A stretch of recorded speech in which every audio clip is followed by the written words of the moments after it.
In this video, I'm going to show you step-by-step instructions on how to replace the front screen on the iPhone 15 Pro Max with a genuine part, and we're going to recalibrate it as well. The part that I'm using is a refurbished part. It's not an approved part from Apple. It's come from another device and it's had the top glass replaced on it. From what I gather and from what rumors I've read, as long as this top flex is connected, then the phone should pair normally.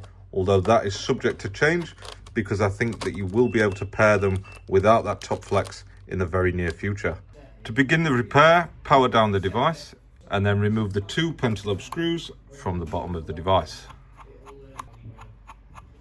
So I can see that this has got a very thick LCD screen already installed on it, so it's going to be very easy to open. I'm just going to use a single-sided razor blade, create a small gap in between the edge of the screen and the chassis, and then I'm going to use the plastic pick to separate the screen away. And it doesn't even look like it's been stuck down on this one, to be honest. It's pretty poor. Once I've run around the right hand edge, bottom edge and the left hand edge, then I'm just going to wiggle it around so the top unhooks out of position, and then you can open it up just like that. We can see it looks like it might have had a battery replaced on it before, but we're going to swap this screen out first of all.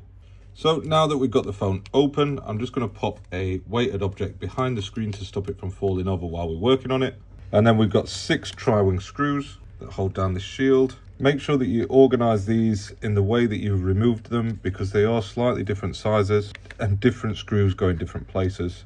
So just be aware of that when you're reassembling it, because you don't want to put a long screw where a short screw belongs. With all those screws removed, we're just going to slide this out, and then we're going to pull it out like that, because there's a sticky out bit what can snag the cable, although we are replacing that anyway. Use a plastic spudger to disconnect the battery and isolate power from the device. Then move up and disconnect the display cable, followed by this little cable at the top. That'll release the screen now, so we can discard this. This LCD is broken anyway. To be honest, I might pull that little sensor off the top there and flog it on eBay, because they have got some reuse purposes. Next, we're going to remove all the old adhesive seal. As useless as this one's been, it looks like the screen's been replaced on this one and they've reused the old seal, or they've used a really poor quality seal. Either way, this one needs replacing. It looks like there's glue on it. Oh no, not glue. The easiest way to remove this adhesive is with one of these number 4 X-Acto blades, I believe it's called. I keep meaning to look it up. I just message the supplier and ask for small blades, and they know what I mean. Take your time with this as well. Just make sure that you get all the adhesive off as you possibly can.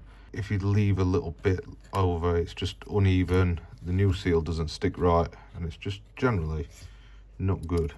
So get as much, just not even get as much off as possible, just get it all off. Once you've got enough off, then I'm going to use this little brush with some acetone on, and I'm going to remove any left behind sludge and grime and gunk what the adhesive leaves behind. The acetone is really useful for that because it sort of dissolves it, whereas alcohol is very good at softening adhesives. It's not that good at removing them. Now we're going to pop a new seal on there. Just line it up in the top left corner, line it up along this left hand edge, and the rest of it should follow suit. The seal leaves behind a final layer. I'm just going to peel that off.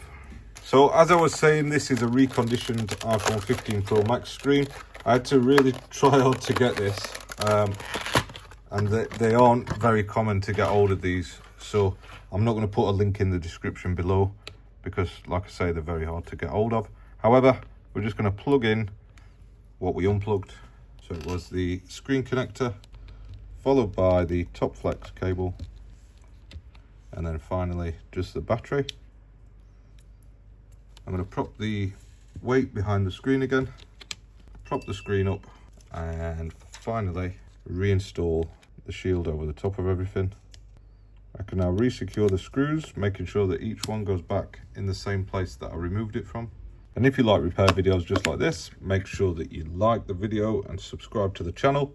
And if you're doing this repair yourself, leave me a comment below to let me know how you get on. Now we've just got to fold the screen shut. Now we're going to just seal it up by pressing the top in, popping down the sides like that, and just make sure that everything's sat flush with the edges. And then finally, you've just got the 2 pentalobe screws to go down in the bottom there. Now we're just going to power the device on, and this is the part where it gets interesting, because as we said before, we can now calibrate this screen. So I'm pretty excited to do this one for, I think, the first time on video with a refurbished screen. I've done cameras and stuff. I'm not sure if we paired a screen up to now, but we'll just quickly go through the setup of the phone. So now that we've got it on, we're going to go finish your repair just up here, because if we go to general, about, parts and service history, a new display was detected. Restart to configure your new display for this iPhone. So we're going to click restart and finish repair, and this one's booted us straight into it. Whereas sometimes you might find that it won't automatically boot into the diagnostic mode from Springboard or from iOS settings. So what you have to do is manually force it. If you do, you just have to plug the phone in, and then press and hold the 2 volume buttons until you get the Apple logo, release, and then it'll go into diagnostic mode, which is what's just about to happen any minute now. So now it's booted into Repair Assistant. We're going to reconnect to Wi-Fi, agree to the terms and conditions, and then it's going to configure. So the phone's detected that it's got a genuine Apple part for the display. We're going to click continue, and then it's going to run through the configuration steps. This might take a couple of minutes to do that. And now that's all done, we'll just restart the phone now. And then what you'll see in settings is that whilst it does pick up that the screen's been replaced, it'll also say that it's got a used part on there. However, it doesn't come up with the non-genuine part warning like we have done in previous versions of iOS. So we'll open it up, head to settings, go to general, we go about again, parts and service history, and then there's service history there which logs that the display's been replaced for a used part. That's all. However, as you can see, it's a genuine part, and that's just about repair complete. Thank you for watching, and see you in the next video.